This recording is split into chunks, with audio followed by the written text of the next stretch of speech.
Hello बच्चों, नमस्कार। आज हम हिंदी शिक्षण में जो हमारा पाठ्य योजना का टॉपिक चल रहा था उसके बारे में कल हमने सामान्य सी चर्चा की थी। आज का अपना टॉपिक है कि पाठ्य योजना निर्माण के आवश्यक तत्व कौन कौन से होते हैं। पाठ्य योजना निर्माण करने के लिए हम कौन कौन सी तत्वों का ध्यान रखना पड़ता है। क्या है आज का अपना टॉपिक?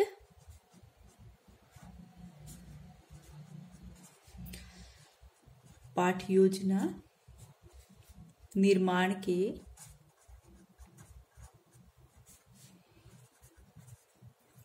आवश्यक तत्व।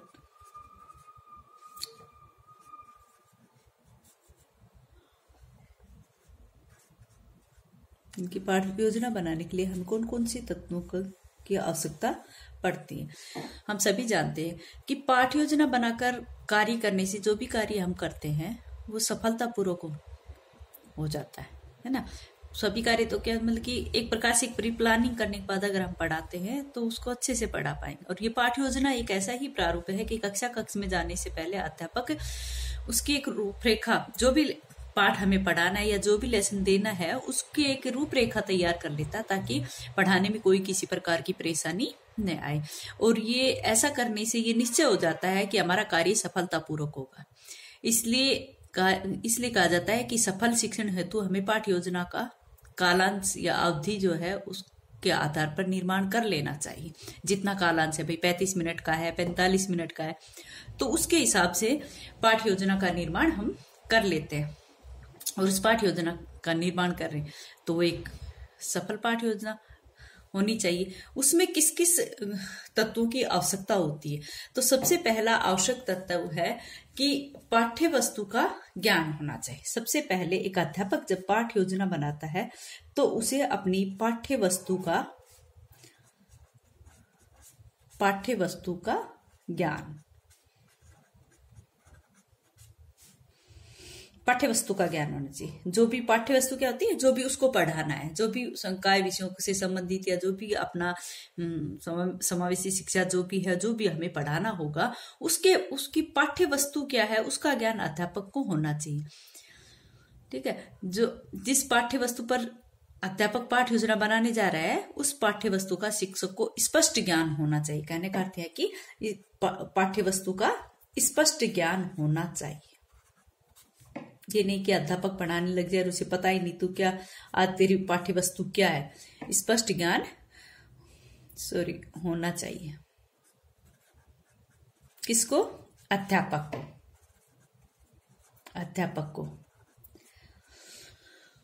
जिस पाठ्य वस्तु पर शिक्षक पाठ्य योजना बनाने जा रहा है उस पाठ्य वस्तु का शिक्षक को स्पष्ट ज्ञान होना चाहिए, क्योंकि इसके अभाव में पाठ्य वस्तु का सही विश्लेषण नहीं कर पाएगा, सही रूप से उसको स्पष्ट नहीं कर पाएगा, उसका सही विश्लेषण नहीं कर पाएगा। ठीक है। तो सबसे पहले विषय तत्व क्या है? पाठ्य वस्तु का ज्ञान। ठीक है। नेक्स्ट है शिक्षण उद्देश्य।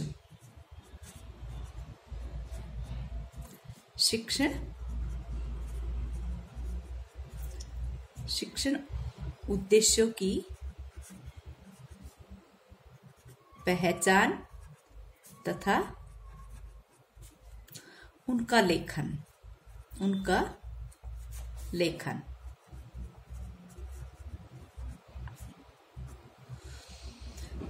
जब तक शिक्षक को इसका ये तथ्य स्पष्ट नहीं होगा या फिर इन तथ्यों का ज्ञान नहीं होगा कि पढ़ाए जाने वाले पाठ में किन उद्देश्य की प्राप्ति करनी है।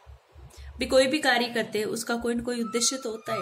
हमारे शिक्षण कार्य जो है उसमें भी हमारा उद्देश्य है कि हम बच्चे में इस पाठ्य वस्तु से कुछ ना कुछ उसमें व्यवहारगत परिवर्तन पाए। क्या क्या उसके अपेक्षित व्यवहारगत परिवर्तन हमें उसमें करने, कौन कौन से शिक्षण उद्देश्यों की पूर्ति, ज्ञानात्मक है, अवबोधात्मक है, अभिवृत्ति है, अभिरुचि है, इन शिक्षण उद्देश्यों की पूर्ति किस तरह, कौन सा कौशल कौन से पाठ में किस तरह से हो रहा है, तो उनकी पहचान होना और उनका लेखन होना बहुत जरूरी है।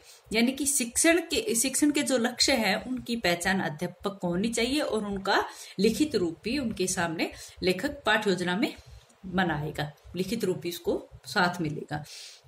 जब तक अध्यापक को ये स्पष्ट नहीं हो जाता कि उसके द्वारा पढ़ाए जाने वाले पाठ में किन उद्देश्यों की प्राप्ति करनी, तब तक वह शिक्षण कर्मी उचित विधि प्रविधियों का भी प्रयोग नहीं कर पाएगा। वे किस विधि से पढ़ाए, किस प्रविधि से पढ़ाए, ठीक है। तो अच्छी तरह से चयन नहीं कर पाएगा किसी भी चीज का अगर वो शिक्षण उद्देश्य की पहचान नहीं कर पाएगा, ठीक है। नेक्स्ट है अन्य विषयों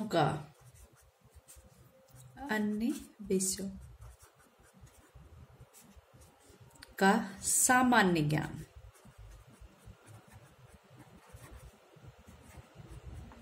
अन्य विषयों का सामान्य, अन्य विषय कौन से है भाई? उस जो विषय, जो पाठ्यवस्तु अध्यापक पढ़ा रहा है उससे संबंधित, अगर उससे रिलेटिव ही कोई टॉपिक आ जाता है तो वहां पर अध्यापक उसका भी सॉल्यूशन करेगा। किसी भी विषय को अच्छी तरह से पढ़ाने के लिए यह आवश्यक है कि हम अन्य उससे संबंधित अन्य विषयों का भी सामान्य ज्ञान होना चाहिए, तभी उत्तम पाठ्य योजना का निर्माण कर पाएंगे हम। बीच में अगर जैसे हम भूगोल पढ़ा रहे, बीच में कोई टॉपिक आएगा राजनीतिक विज्ञान का, तो अगर उसको हम नहीं सोल्व कर पाएंगे तो हमारी पाठ्य योजना से अच्छी नहीं बन पाएगी। इसलिए उससे संबंधित जो भी विषय का टॉपिक का नाम आता है बीच में, उसका भी ज्ञान अध्यापक को होना चाहिए। नेक्स्ट है शिक्षण सूत्रों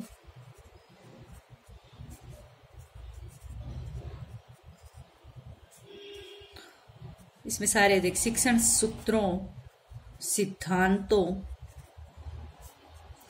विधियों,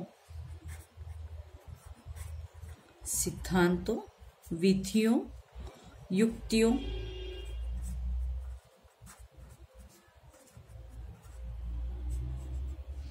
या फिर कहें, चलो युक्तियों लगा, युक्तियों या साधन,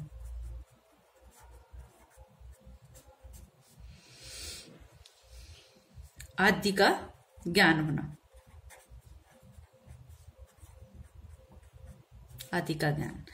शिक्षण सूत्रों, सिद्धांतों, विधियों, युक्तियों, साधन आदि का भी ज्ञान होना चाहिए। अध्यापक जो है किन शिक्षण लक्ष्यों की प्राप्ति किन विधियों और प्रविधियों के माध्यम से होगा, किन साधनों के माध्यम से होगा, किन युक्तियों के द्वारा होगा, तो इन सब की ज्ञान अध्यापक को होना चाहिए। ये निश्चित करने के लिए अध्यापक जो है इन सब का ज्ञान रखेगा। भाई शिक्षण सूत्र कौन से हैं, सिद्धांत कौन से, जो भी अपनी विषय वस्तु है, जो भी अपनी पाठ्य वस्तु है, उसको पढ़ाने के लिए किस शिक्षण सूत्र का लगाना है, किस सिद्धांत का प्रयोग करना है, किन युक्तियों का, किस साधन का हमें प्रयोग करना है, उन सब का ज्ञान भी होना अध्यापक के लिए जरूरी है। इसके साथ ही जो पाठ का जो शिक्षण है वो अधिक प्रभावी ढंग से कर पाएगा अध्यापक, और उस लास्ट में अध्यापक एक काम भी करेगा कि उसके प्रभाव का मूल्यांकन करेगा। भाई वो कैसा पढ़ा है, कैसा नहीं, बच्चों ने ग्रहण किया कि नहीं, वो मूल्यांकन विधि, तो मूल्यांकन विधियों का भी अच्छी तरह से ज्ञान होना चाहिए। ठीक है, नेक्स्ट है छात्रों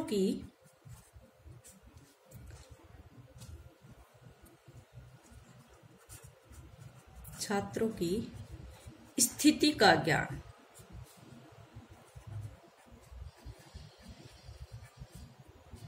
स्थिति का ज्ञान, छात्रों की स्थिति का ज्ञान। अध्यापक जो भी पाठ्य योजना का निर्माण करता है, पाठ्य सामग्री के साथ साथ उसको छात्रों की स्थिति का भी ज्ञान होना चाहिए। और यहाँ पर स्थिति क्या होती है, स्थिति का मतलब ये नहीं कि भाई वो बच्चा किस स्थिति में बैठा है, खड़ा, वो नहीं। उसमें आता है कि बच्चे की रुचि क्या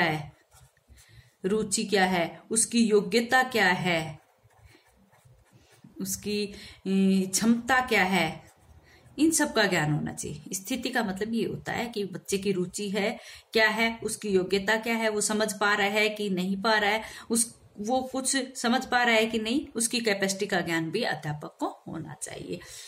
पाठ्य योजना का निर्माण करते समय उस पाठ्य सामग्री को ही अध्यापक लेगा जो बच्चे की रुचि, योग्यता, क्षमता आदि के अनुसार हो।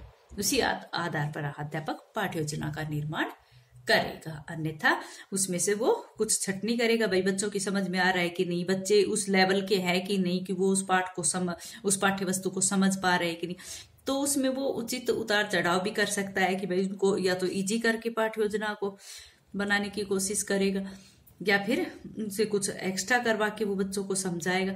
इसलिए छात्रों की स्थिति का ज्ञान करवा के ही पाठ्य योजना का निर्माण यहाँ पर किया जाएगा। नेक्स्ट है समय सीमा या समय का ज्ञान। भाई हमारे जो पांचों कौशल थे उनमें से कोई 5 मिनट का था, कोई 7 मिनट का था, कोई 10 मिनट का था। इस तरह से हमारी जो पाठ्य योजना है वो जैसे कालांश हमारा 35 मिनट का या 45 मिनट का भी होता है। तो पांचों ही कौशलों को हमें पाठ्य योजना के अंदर प्रेजेंट करना होता है। तो उसके अनुसार हमें समय का भी ज्ञान होना चाहिए। हमें पाठ्य योजना का निर्माण करने के लिए किस शिक्षण उद्देश्य पर हम कितनी मिनट में पहुंचते हैं, इस तरह से भी समय का ज्ञान भी होना चाहिए। एक अच्छी पाठ्य योजना बनाने के लिए अध्यापक को समय अवधि का भी पूरा ज्ञान होना चाहिए। अच्छा बच्चों, आज इतना ही।